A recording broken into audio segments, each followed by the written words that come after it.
मैं जो 3 बिल लेकर आपके सामने उपस्थित हुआ हूं मान्यवर, ये तीनों बिलों का उद्देश्य दंड देने का नहीं, न्याय देने का है, न्याय का विचार। अब जरा समझ लीजिए, अब तक था आपके यहाँ CRPC, है ना, क्रिमिनल प्रोसीजर कोड, भारतीय दंड विधान CPC, ठीक है ना।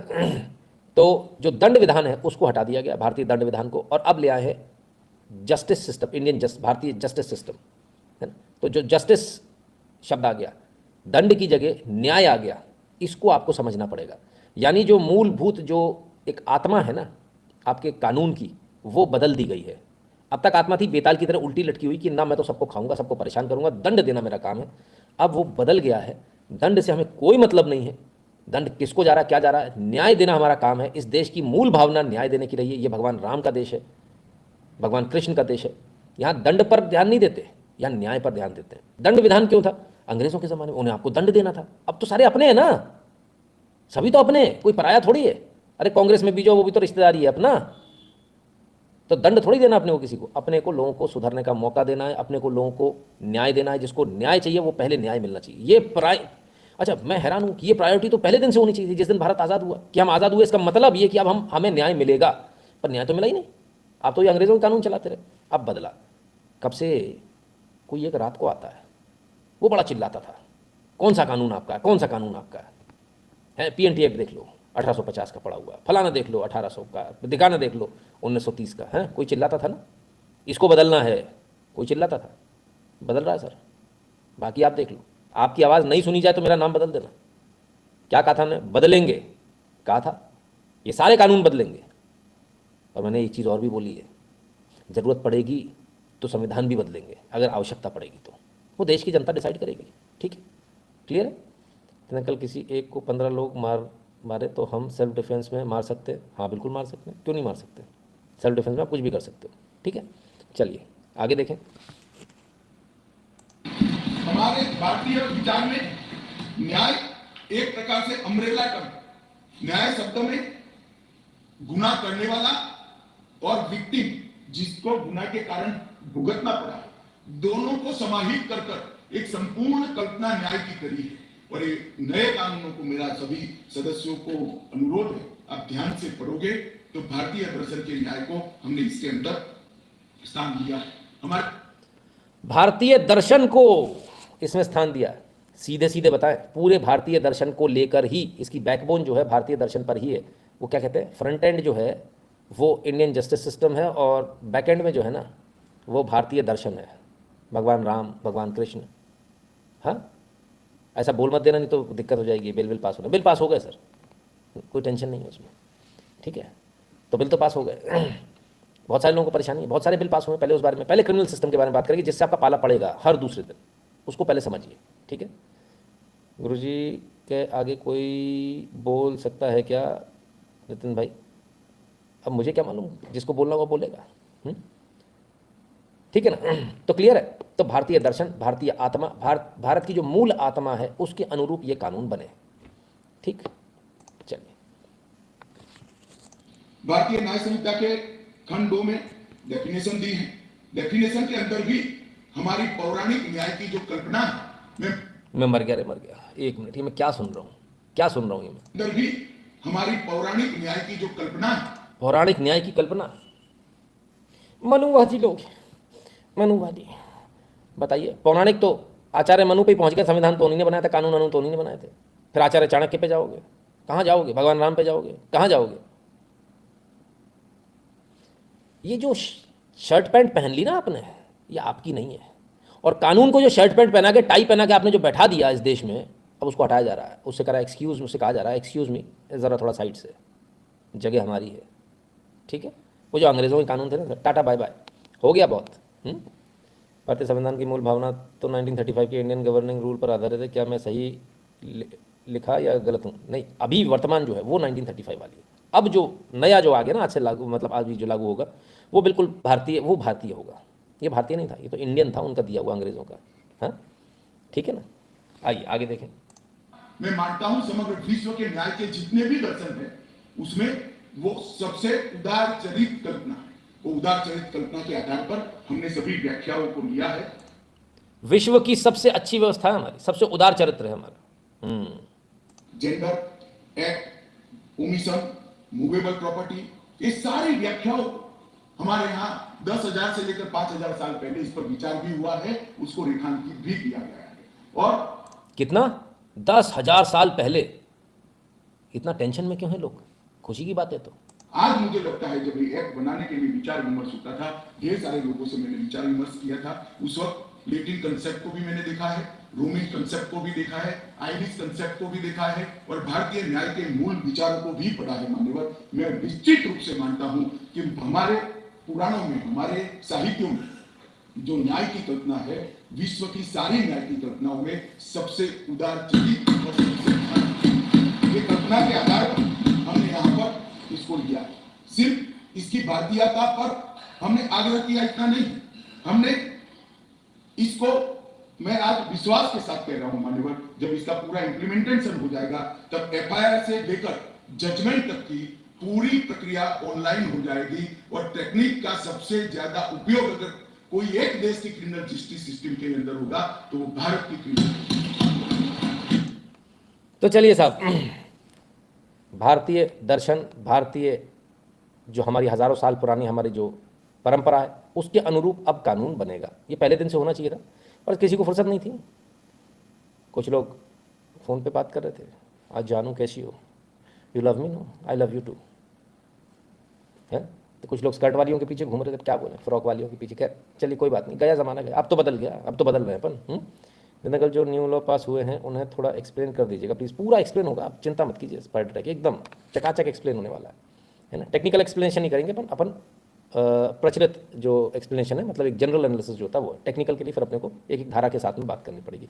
बहुत सारी धाराएं जो बदल गई, जो 302 है वो 100 हो गई, है ना। धारा 302 कम सी, उसको 302 पे रखा गया। मर्डर मतलब उसकी कोई वैल्यू नहीं 302 पे, यहाँ पर इसको 100 पे रखा गया। मैं कहता हूँ नहीं, इंसान की जान जाना सबसे बड़ी बात होती है, इसको 1 नंबर पे रखा जाना चाहिए। 100 से भी मैं खुश नहीं हूँ, है ना। तो इसको 1 नंबर पे रखा जाना चाहिए, उसको, इसकी प्रायोरिटी किसी भी चीज़ के ऊपर होनी चाहिए। किसी भी अन्य जघन्य से जघन्य अपराध में इंसान जिंदा रहता है, अगर मृत्यु ही हो गई तो उससे बड़ा जघन्य अपराध नहीं हो सकता, क्योंकि अब आप उसको जिंदा नहीं कर सकते। बाकी हर चीज़ में सब कुछ कर सकते हो। There is a remedy for everything except once you are dead, there is no remedy. Sir I think this is patchwork, we should work for new constitution. Vaibhav ji, तब तक के लिए टेम्पररी है, बदलेंगे ना, क्यों इतना टेंशन, सब कुछ एकदम से थोड़ी होता है? क्या है, ऐसा होता ना, अपने पास लिमिटेड पैसा है तो अपन क्या करते हैं, थोड़ा घर रहने लायक बना लेते हैं, 2 कमरे इधर बना लो, उधर कर लो, ये कर लो कर लो। पैसा जब खूब आ गया तब फिर अपन क्या करते हैं, एक काम करो, इसको पूरे को डिसमेंटल करो, फिर नया बनाएंगे। तब आपकी हैसियत हो जाती ना उतनी, पर हैसियत तो हो, अभी सीटें तो दो, आप लोग दो 400-800 पार कर देंगे, क्यों इतना टेंशन लियो आप, हैं? आप बोलो तो सही, आप करो, फिर सब कर देंगे। हम तो किसी हर चीज़ के लिए तैयार हैं। और इस बात का आप याद रखिएगा, जो यहाँ कहा वो हुआ, ठीक है, बस इसी बात का एनालिसिस है और किसी चीज़ का नहीं, सब भगवान की कृपा है ना। चलिए आगे चलते हैं और देखें और क्या क्या हुआ।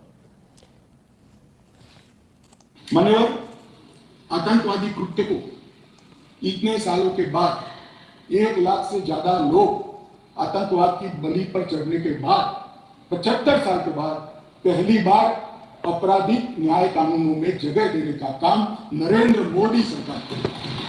हमारा वादा था मान्यवर इस देश की जनता को कि हम आतंकवाद के खिलाफ जीरो टॉलरेंस की नीति रखें, और आतंकवाद की व्याख्या ही नहीं।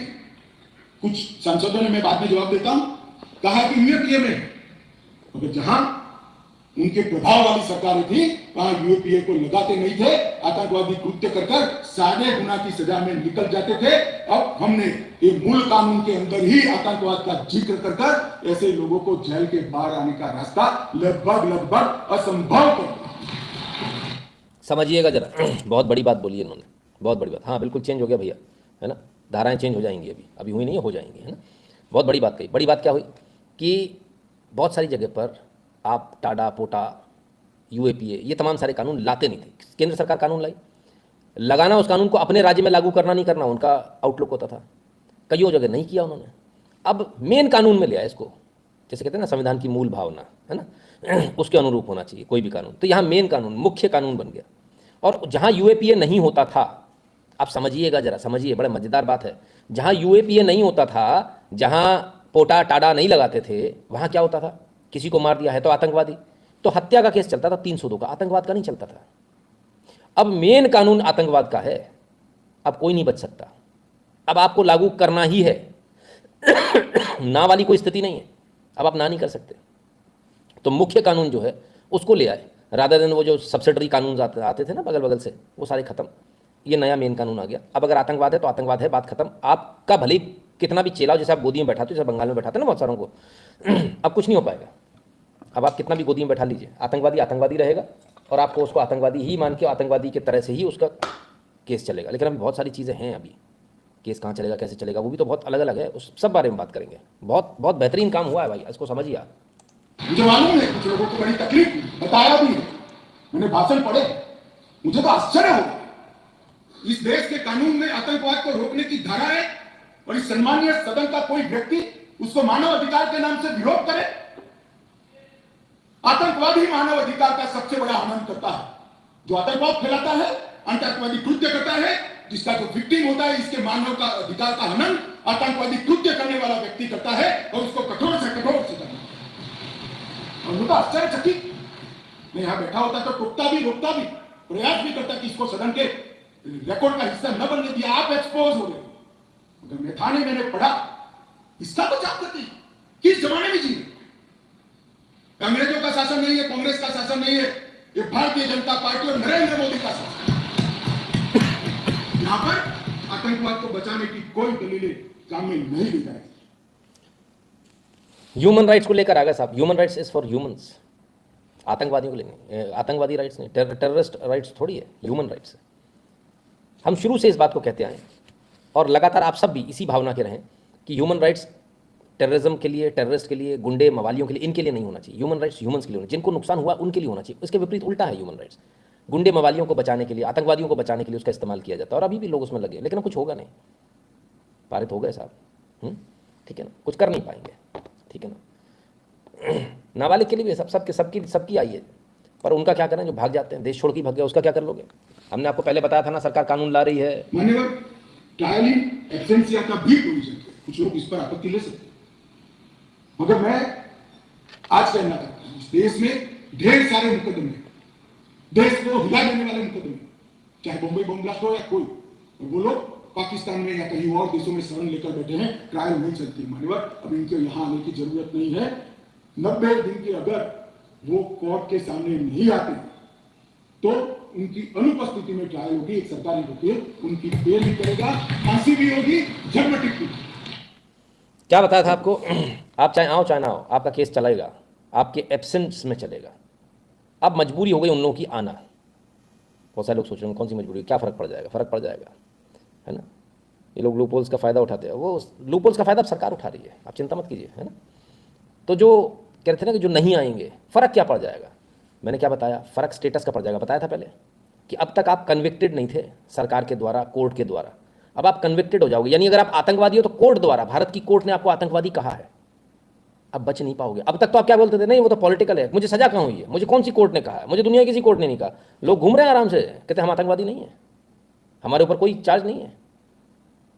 चार्ज है तो क्या हो गया, कोर्ट से थोड़ी डिसाइड हुआ है, लेकिन अब कोर्ट से डिसाइड हो जाएगा। आप आओ चाहे ना आओ, सरकारी वकील खड़ा होगा आपकी तरफ से, वो केस लड़ेगा और उसमें आपको जो सजा होगी वो होगी। अब आप अपने वकील ढूंढते रहना,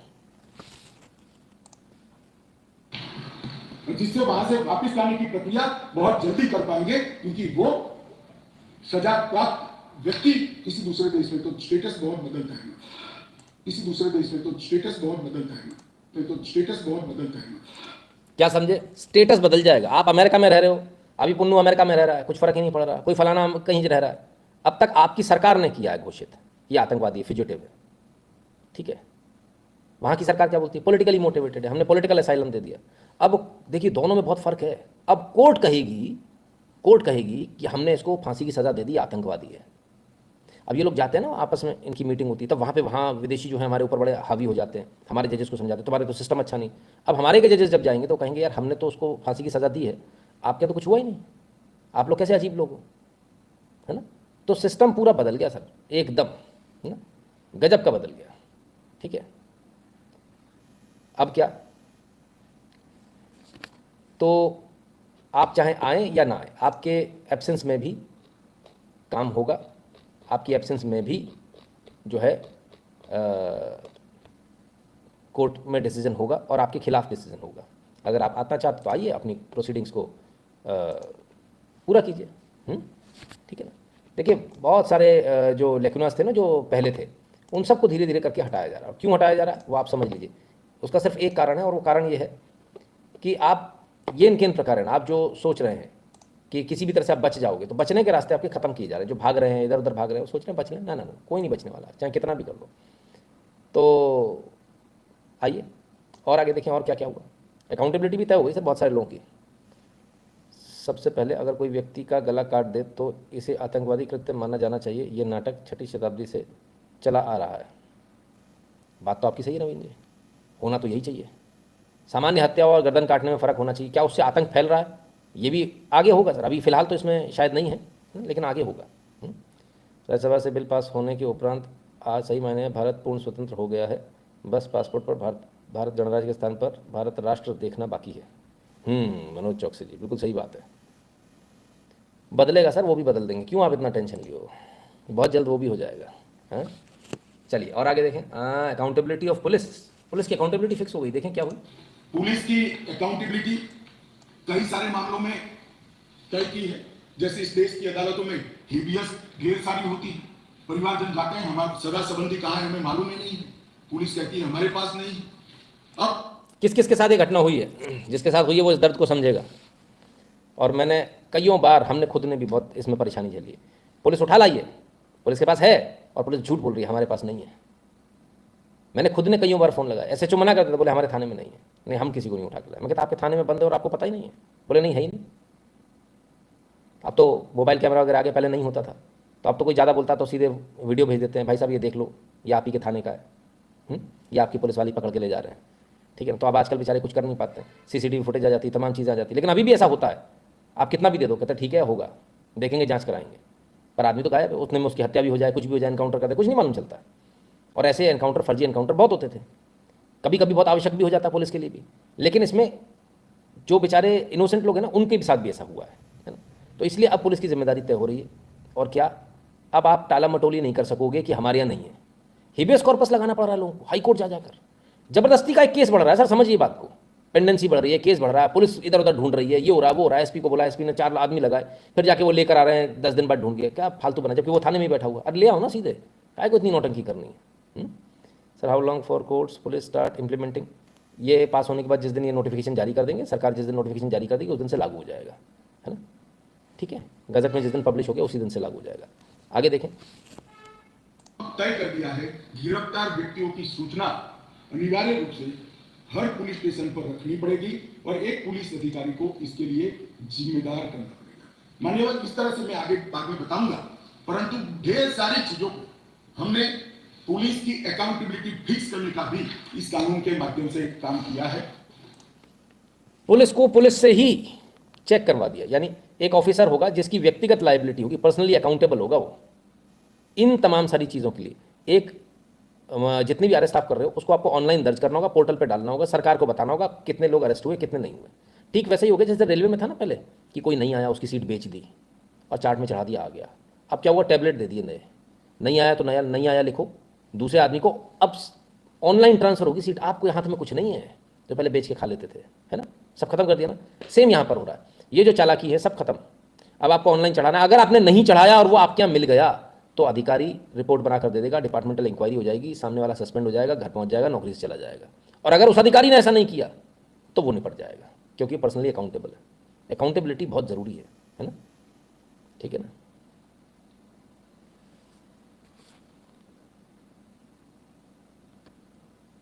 ये दिल मांगे मोर अभी है, अभी बहुत कुछ आपको अभी मोर अभी आपको दे रहे हैं, है ना। ये सब कुछ किया क्यों जा रहा है? क्या हमारे आपके लिए किया जा रहा है? बिल्कुल, ये उन लोगों के लिए खासकर किया जा रहा है जो गरीब हैं, जो न्याय की आस में यहाँ से वहाँ भटकते रहते हैं, जिसके पास पैसा नहीं। देखिए हमारे आपके तो फिर भी बहुत कॉन्टैक्ट्स है भगवान की कृपा से। अपन को कोई पुलिस वाला या अपने किसी परिचित को कोई पुलिस वाला अगर उठाकर ले जाए तो अपन 2 मिनट के अंदर उसको हाजिर भी करा लेंगे, सब करा लेंगे। लेकिन एक आम आदमी, गरीब आदमी नहीं कर पाता, उसके लिए कानून है ना। उसको जो दर दर भटकाया जाता है उसके लिए कानून है। जो कहते हैं क्या होगा, जल्दी न्याय, गरीब आदमी के लिए न्याय महंगा नहीं होता।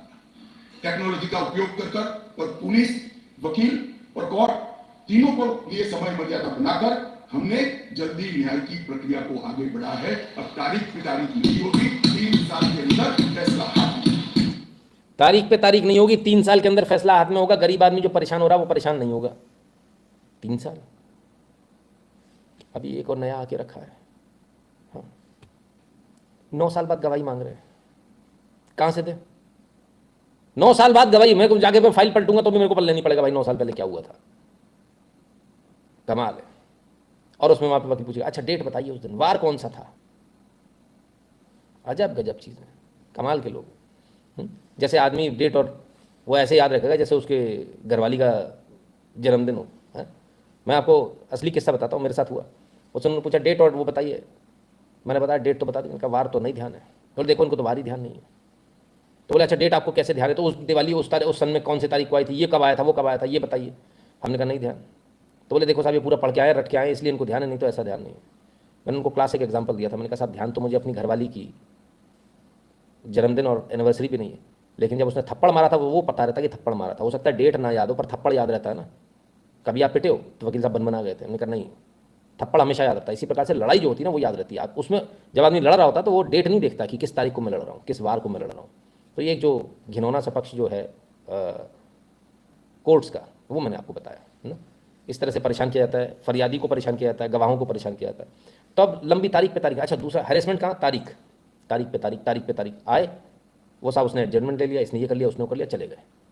3 साल के अंदर डिसाइड होगा। 3 साल के अंदर कैसे होगा? 3 साल के अंदर? 3 साल तक तो ऐसे ही टहला देते। बोले हो गया काम, बोले क्या, बोले जांच चल रही है। केस डायरी पेश नहीं होती, जिसे चालान कहते हो, है ना। चालान ही पेश नहीं हो रहा। अब क्या करोगे आप? चालान पेश नहीं हो रहा तो उसकी जमानत नहीं हो रही। अगला आदमी 4-4 साल से जेल में ही पड़ा हुआ है कि चालान पेश होगा तब देखेंगे। भाई कह रहे हैं 3 साल में डिसाइड कर देंगे। देखें कुछ तो मसौदा बनाया होगा भाई। वीना कुमार जी बहुत बहुत धन्यवाद। मान्यवर, पहले चार्जशीट का समय में 60 से 90 दिन में चार्जशीट करने का एक कानूनी प्रोविजन था, परंतु री इन्वेस्टिगेशन, मेरी जांच चालू है, ऐसा कर कर सालों सालों तक चार्जशीट लटकाए जाते थे, केस लटकाए जाते थे और लोग केस से परेशान होते। हमने कह दिया कि 60 से 90 दिन का जो समय था वो तो रहेगा और 90 दिन के बाद और 90 दिन तक ही फर्दर इन्वेस्टिगेशन कर पाओगे। अगर 90 दिन के बाद फर्दर इन्वेस्टिगेशन करना है तो कोर्ट से ऑर्डर लेना पड़ेगा। चार्जशीट को आप 180 दिन के बाद पेंडिंग नहीं रख सकते हो। ये हमने प्रोविजन करके ट्रायल जल्दी हो इसके लिए शुरुआत कर दी। समझिएगा बड़ा क्लियर कट मामला है। चार्जशीट के लिए 90 दिन का समय होता है। 7 से 90 दिन के भीतर करनी होती है चार्जशीट आपको फाइल, ठीक है ना। तो पहली बात, इस चार्जशीट को आपको 90 दिन में फाइल करना होगा। यदि 90 दिन के बाद आपको एक्सटेंशन चाहिए तो आपको ये परमिशन कोर्ट से ऑर्डर लेना पड़ेगा कि हमको इसको आगे बढ़ाना है। अब तक तो आप कह देते थे, लिख देते थे कोर्ट में कि साहब अभी तो चल रही है जांच, वो हो जाता था आगे, लेकिन अब ऐसा नहीं होगा। अब ऑर्डर लेना है, इसका मतलब जज भी 4 बार सोचेगा कि वो ऐसे कैसे कर दे। और उसमें भी जज भी अगर ऑर्डर देगा तो उसमें भी मियाद है, 90 ही दिन की दे सकता है बस। उसके पास भी पावर नहीं है इससे ज़्यादा की सुप्रीम कोर्ट चले जाओ तो भी नहीं मिलने वाला, क्योंकि कानून बन गया है 90 + 90 यानी 180 दिन, यानी 6 महीने। इसके बाद आप जानो आपका काम जाने है। ठीक, आपको ये चालाकी तो अब आपकी नहीं चलेगी। ठीक है ना। Well plan move for UCC to curb stone pelters. अब चलिए, कानून सबके लिए बन रहा है विष्णु जी, आप ऐसा समझिए। कैसे कैसे कमेंट करते हो आप लोग। सरकार ने कानून बनाए लेकिन जज ने अपने आप को भगवान समझते हैं, ये अपने मन से ही चलते हैं। विवेक जी आपकी बात का अभी जवाब दे दिया है ना, अभी मैंने जवाब दिया कि जज भी अब कुछ नहीं कर सकता। सुप्रीम कोर्ट चला जाएगा तो भी नहीं कर सकता, कि कानून में जो लिखा उसी हिसाब से उसको चलना पड़ेगा। 90 + 90 दैट्स इट, खत्म। मैक्सिमम 90 दिन का बढ़ा सकता हो, 7-7 दिन करके बढ़ाएगा, 7 दिन 14 दिन, इस तरह से बढ़ाएगा वो डेट। एकदम से 90 नहीं देगा, उसे मालूम है 90 को अगर नहीं हो पाया तो निपट जाएंगे, है ना। तो ये है फेक न्यूज़ पर देशद्रोह का फिलहाल कोई कानून नहीं आया है ना ऋषि जी, ठीक है। बाकी जो है विष्णु जी कह रहे थे, तो कानून तो सबके लिए आ रहे हैं विष्णु जी, है ना, सबके लिए होंगे, आप निश्चिंत रहिए, ठीक है। चलिए मान्यवर, इसके बाद कब कार्यवाही शुरू होगी मजिस्ट्रेट के समक्ष, इसकी भी समय मर्यादा है। अब मजिस्ट्रेट साहब के साथ हमने बाध्य कर दिया है कि 14 दिनों के अंदर इसका संज्ञान आपको लेना ही पड़ेगा और कार्यवाही चलेगी, इसको लटका नहीं सकते। क्या समझे आप? अभी सेकंड उस पर तो गए नहीं, अभी तो आप पहले पे अटके थे, पुलिस कह रही है इन्वेस्टिगेशन चल रहा है, उस पर रोक लगा दी 90 दिन, 7 से 90 दिन मैक्सिमम। कोर्ट का ऑर्डर लेने के बाद 90 दिन तक मैक्सिमम बढ़ा सकते हो, कोर्ट का 7 दिन, फिर 7 दिन, फिर 7 दिन, फिर 7 दिन, तो 90 दिन तक खींच सकते हो। 90 दिन के बाद खत्म, अब आप आगे नहीं बढ़ा सकते। अब किसी न किसी का सस्पेंशन तय है, पुलिस वाला निपट जाएगा इसमें, जज का थोड़ी कुछ जा रहा है, तो कह देगा ये लेकर नहीं आया, ठीक है। लेकिन इसमें एक चीज़ और है, जब ये पेश हो जाती थी, चार्जशीट पेश हो जाती थी, चालान पेश हो जाता था, तब क्या होता था, उन्होंने बोला ठीक है चार्जशीट आ गई तो चलो भाई ऐसा करो कि इसको जमानत दे दो, और अब इसकी तारीख देखेंगे जब आएगा। गई फाइल, गई फेंक दी गई आपकी, वो तब तक ही उसकी वैल्यू होती थी चार्जशीट तक, चार्जशीट के बाद फेंक दी, वो पुलिंदे बन के गई ऊपर। अब 2 4 5 साल बाद कभी नंबर आएगा, सुनवाई पे नहीं आ रहा केस, आप जा रहे हो तारीख बढ़ जा रही, जा रहे हो तारीख बढ़ जा रही, सुनवाई पे आ ही नहीं रहा। तो सुनवाई पे अब नहीं आया, ऐसा नहीं हो पाएगा कि सुनवाई पे नहीं आए। चार्जशीट के 14 दिन के भीतर भीतर आपको सुनवाई शुरू करनी है जज साहब। जज साहब की दादागिरी खत्म, 14 दिन के भीतर। अभी अभी आप देखना, अभी आप लोग मुंह पे उंगली रखना, नहीं तो स्कीम अगर पता चल गई तो बड़ा हंगामा हो जाएगा इस देश के अंदर। जज साहब ही कह देंगे सारे के सारे हमसे तो नहीं हो रहा काम। समझो बात को, विष्णु जी समझा करो बात को। हाँ, did we make this changes retroactively, very important for old cases to clear. मेरे ख्याल से ओल्ड केसेस पे शायद अभी ये नहीं करेंगे, नए केसेस पर इसको लागू करेंगे। ओल्ड पे हो ही नहीं पाएगा, पॉसिबल नहीं होगा। नए से भी होगा ना सर, तो भी बहुत बड़ा एक चंक क्लियर होगा, और ओल्ड के लिए फिर अलग से अदालतें लगाकर उसको क्लियर किया जा सकता है, ऐसा अपन कर सकते हैं। वो है, सारा होगा, आप निश्चिंत रहिए, है ना। एकदम से करेंगे ना सर, एकदम से गला पकड़ोगे सब बिल बिला जाएंगे, कोई नहीं मानेगा आपकी बात, है ना। कह देंगे इंप्लीमेंट नहीं हो सकता, ऐसा तो पॉसिबल नहीं है। तो इसलिए धीरे धीरे, है ना, वो कहते हैं ना क्या, अमित शाह जी, धीरे धीरे। तो जो हमारे यहाँ बहुत सारी फरियाद आती है, सच्चा झूठा भगवान जाने, 12 बजे तक कोर्ट चलती है, 12 बजे के बाद कुछ नहीं चलता है। बाप रे बाप, फिर से सुनिए भाई, इसको लगता नहीं सकता। तो जो हमारे यहाँ बहुत सारी फरियाद आती है, सच्चा झूठा भगवान जाने, 12 बजे तक कोर्ट चलती है, 12 बजे के बाद कुछ नहीं चलता है। ना फरियाद नहीं आती ना, अमित शाह जी फरियाद नहीं आती। ये तो आपकी पीड़ा बोल रही है, हर उस आदमी की पीड़ा बोल रही है जिसने कोर्ट के धक्के खाए, इंक्लूडिंग मी। मैं तो बहुत खाए भाई साहब। फर्स्ट हाफ में हो गया तो हो गया, उसके बाद तो कुछ होता ही नहीं है। सेकंड हाफ में कितने बजे होता है फर्स्ट हाफ? लंच 1:30 बजे। कितने बजे बोलते हैं लंच खत्म हो जाएगा? बोले 2:30 बजे, 2 बजे। 3:30 तक तो पता ही नहीं रहता, कुछ होता ही नहीं। और 3:30 के बाद भी कुछ नहीं होता, वो थोड़े बहुत चोटपुट चोटपुट काम होते हैं, कुछ होता ही नहीं। काम करा रहा है अगला आदमी। जुडिशरी पे चूड़ी कस दी भाई, बहुत दर्द होने वाला है लोगों को, बड़ा भयंकर दर्द होने वाला है। अब अगर 14 दिनों में संज्ञान लेना है तो कोर्ट को इसको समाप्त कर ही जाना पड़ेगा। और आरोपी द्वारा आरोप मुक्त होने का जो निवेदन है वो भी 7 दिन के अंदर ही करना पड़ेगा। पहले क्या करते थे, एक केस में 25 आरोपी, तो एक के बाद एक 25 लोग लिंगरिंग रूप से एक्विटल का अपील करते ही जाते थे, 10 साल तक मुकदमा चलता नहीं था। अब जिसको भी करना है 7 दिन के अंदर करना है, और 7 दिन में न्यायाधीश ने इस पर सुनवाई की। ज्यादा से ज्यादा 120 दिन में केस ट्रायल पर आएगा। बहुत बड़ी बात। अभी क्या होता था, आपका वकील भी देखिए, इसमें वकीलों का बहुत नुकसान होने वाला है, वकील बड़े परेशान होने वाले हैं इसमें।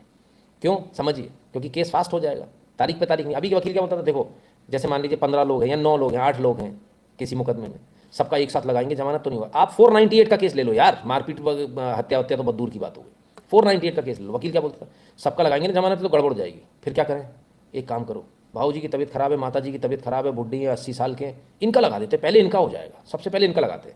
तो पहले वो लगाएगा, फैसला नहीं आएगा, पहले लगाएगा, पहले एप्लीकेशन मूव करेगा।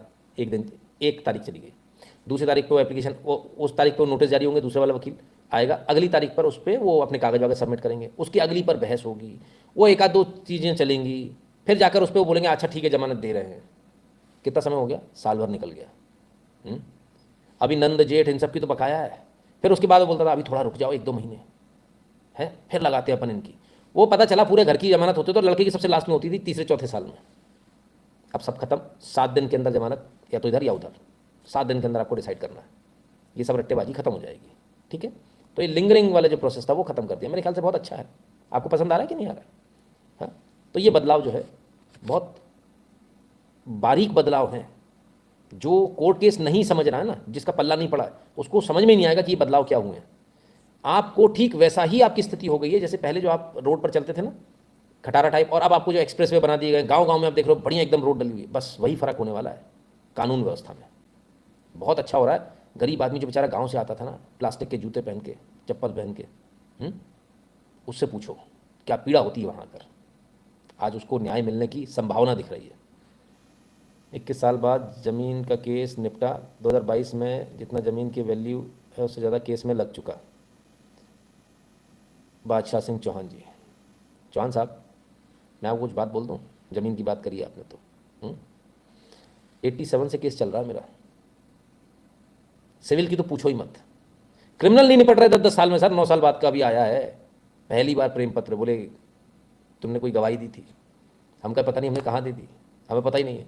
अब जाकर देखना पड़ेगा, अब हमको भी रिफ्रेश करना पड़ेगा कि पूरा किस्सा तो याद है क्या हुआ था क्या नहीं हुआ था, लेकिन एक बार रिफ्रेश तो करना पड़ेगा ना गवाही देने से पहले। तो ये स्थिति हो जाती है। ठीक है, 87 से सर मेरा केस चल रहा है और अभी नंबर पे नहीं है। ये मत सोचना नंबर पे है, कितना हुआ हिसाब लगा लेना, समझ में आ जाए तो मुझे बता देना लौट के। ठीक है, तो खैर तो ये स्थिति है। चलिए, अभी और बदलाव होंगे, ये चलो ये सब हो जाएगा, लेकिन सबसे बड़ी प्रॉब्लम है वो जो आप थाने जाते हो पहली बार, साहब मेरी ज़मीन पे कब्जा हो गया, इसने मुझे मार दिया, उसने मेरी गाड़ी तोड़ दी, फलाना हो गया ठिकाना हो गया। पहली बार जब आप थाने जाते हो, आज डर क्यों नहीं है? कोई आदमी क्यों क्राइम कर रहा है? उसे डर इसलिए नहीं है क्योंकि वो कन्विक्टेड ही नहीं हो रहा। द मोमेंट कन्विक्शन शुरू हो जाएगा, आप लंबी सजा मत दो, छोटी छोटी दे दो, जीवन खराब। जहाँ भी जाएगा एनसीआरबी के डेटा पड़ा हुआ है, खलास, कन्विक्टेड। बहुत कम लोगों को मालूम होगा, अगर आपको नहीं मालूम तो बता दूं, जैसे जो स्मार्ट है उनको पता होता है। यदि आपका कोई केस हुआ है, आपके खिलाफ हुआ, उसमें आप बरी भी हुए, तो वहाँ से वो कॉपी निकाल के जिस थाने से हुआ था और जिस थाने में हुआ था, दोनों में जाके कटवाना होता है कि भैया इसको काट दो, ये डिसाइड हो गया हमारे फेवर में, एप्लीकेशन देनी होती है। नहीं तो जब आपका कभी वो आएगा ना पीवीवी, या आप बनवाने बैठोगे क्या नाम है पासपोर्ट, तो वहीं लंका लग जाएगी आपकी, कट्टे से लगा देगा वो। हाँ, थानेदार बोले इनके खिलाफ तो केस है, आपने कब जाके उसको बताया कि केस डिसाइड हो गया, हमारे फेवर में हम बरी हो गए। तो ये आपको बताना भी होता है। तो सबसे ज़्यादा प्रॉब्लम जाती है वो थाने लेवल पर आती है। थाने में एफआईआर कैसे कराओ, तो जाती है वो गाली वाली शुरू कर देते हैं वो लोग, और जो गालीबाज है वही जीत सकता है भाई। बहुत सारे लोग हमारे कहते हैं हमने कभी गाली नहीं दी। बापू, थाने में चले जाना, परेशानी में आ जाओ, हमारे साथ चले जाओगे तो रोल बट्टे देख के हार्ट अटैक आ जाएगा, कि इसको तो फर्क ही नहीं पड़ता कोई, है ना। जैसा देश वैसा भेष। नहीं कर पाते लोग, डरते हैं लोग जाने से। खैर चलिए, मान्यवर, दस्तावेजों की जांच करने के लिए मौखिक और लिखित स्वीकारोक्ति के लिए एक कुशल व्यक्ति के साक्ष्य को शामिल करने का हमने कंपलसरी किया है। इलेक्ट्रॉनिक या डिजिटल रिकॉर्ड की कानूनी स्वीकार्यता आप पहली बार कोर्ट में कोई चैलेंज नहीं कर पाएगा। भाई साहब सुनिए, इलेक्ट्रॉनिक और डिजिटल की अभी कोई मान्यता थी ही नहीं। अगर ऐसा कहें तो गलत नहीं होगा। क्यों? सारा मामला फोरेंसिक इधर उधर दुनिया जाने, पहले तो मानते ही नहीं थे। अरे बोले छोड़ो यार, कोई हत्या का केस हो तब जाकर उसको माना जाता था कि फोरेंसिक कराओ, उससे पहले तो मतलब ही नहीं है। आपको जानकर हैरानी होगी, मैं अपना ही एग्जांपल देता हूँ। मेरे ऊपर किसी ने फर्जी मुकदमा लिखवाया, मारपीट कर दी, फलान कर दिया, ठिकान कर देने का। ठीक है, कोई बात नहीं। जिस समय का लिखवाया उस समय की सीसीटीवी फुटेज मेरे पास थी। मजे की बात है कि मुकदमा लिख गया, मुझे तो उम्मीद थी नहीं होगा, लेकिन हो गया। मैंने कहा कमाल हो गया यार, मुकदमा हो गया, बहुत बड़ी बात हो गई। किसने किया पता चला, एसपी का उसमें जो है इंटरेस्ट था, एसपी ने कराया। समझ गए, कोई बात। मैं गया, मैंने आईजी को बताया, मैंने कहा साहब ये पूरी कंडीशन देखिए। बोले हाँ यार है तो सही, मैं देखता हूँ इसमें एफआईआर लग सकती है क्या। तो खैर वो सब बात आई गई हुई, हम कोर्ट पहुँचे। अब ये सारे के सारे शाणे क्या सोच रहे थे कि तो बुद्धू आदमी मूर्ख है, मरेगा, निपटेगा। हम पहुँचे, हमने सीडी दी, हमने पूरा प्रेजेंटेशन दिया, हमने जज को पूरा समझाया। तो जैसे ही हमने जज को समझाया तो जज साहब हमसे बोलते हैं कि उस दिन तो एक दिन तो उन्होंने समझ लिया, फिर वो बोले कि भाई समझौता कर लो, ये कर लो, कर लो। हमने कहा काय के लिए करेंगे, हम तो उल्टा मुकदमा करेंगे, फर्जी केस लगाया। तो कहते कि नहीं तो मूल एविडेंस का सीडी से क्या होता है, हमेशा याद रखना प्राइम एविडेंस चाहिए होता है ना, प्राइम एविडेंस। अब प्राइम एविडेंस क्या होता है सीसीटीवी की फुटेज में, जानते हैं आप? मैं बताता हूँ आपको। वो हार्ड डिस्क जिसमें आपकी रिकॉर्डिंग हो रही होती है, हमने उस हार्ड डिस्क को रख के 5 साल से कहा, और जब वो बोले हम कहे हार्ड डिस्क है हमारे पास, तो बोले पुलिस को जब्त क्यों नहीं कराई? हमने कहा पुलिस जब्त कर कहाँ रही, आप क्या पेश कर देते हैं, आप भेज दो फोरेंसिक, आप फोरेंसिक भेजना, फिर एक नया आफत मोल लेना। कोर्ट ये चाहती नहीं, जज ये चाहता नहीं, हम आफत क्यों मोल लें। तो जैसे भी तैसे करके निपटाओ यार, समझौता करो, कैसे भी करो। तो कुल मिलाकर प्रेशर ये होता है कि आप समझौता कर लो, भले आप कितने भी सही हो, लेकिन प्रेशर ये होता है। सोचिए कितना अन्याय, ये अन्याय नहीं है क्या? उन्होंने सोचा ये बेवकूफ़ है, सीडी लेकर आया, कुछ नहीं होने वाला, हम कह देंगे इसको हम मानेंगे ही नहीं। हम प्राइम एविडेंस लेके बैठे, तो भी कहते नहीं, कोई ऐसा इतना बड़ा केस थोड़ी है कि इसको फिर फोरेंसिक भेजेंगे, ये वो इतना समय थोड़ी हमारे पास। तो इसको मानते नहीं थे, बहुत परेशान करते थे। अब इसको माना जाएगा, नए कानून में इसको लागू कर दिया गया। ठीक है। Is there not danger of bribery increasing as per bail has to be given in 7 days and lawyer and जजेस will now blackmail using things. नहीं, इसमें क्या ब्लैकमेल करेंगे, वो तो वैसे भी बेल नहीं दे रहे ना, समझे आप। अब बेल देखिए एंटीसिपेटरी नहीं है, ये बेल है। बेल तो तब मिलती है ना जब या तो आप अरेस्ट हो जाओ या आप आत्मसमर्पण करो, वो रेगुलर बेल होती है। ठीक है, सो बेल के लिए निश्चिंत रहिए, कोई इससे उल्टा भ्रष्टाचार कम होने वाला है। जितना समय मिलता है ना उसमें डीलिंग होती है, समय नहीं तो डीलिंग क्या करोगे? ऐसे थोड़ी फ़ोन उठा के बोल दोगे और जो सब ये वाला केस सारा इसमें से देख लेंगे, हैं? और ऐसा हो गया तो फिर तो कमाल हो जाएगा। और इलेक्ट्रॉनिक सांस जमा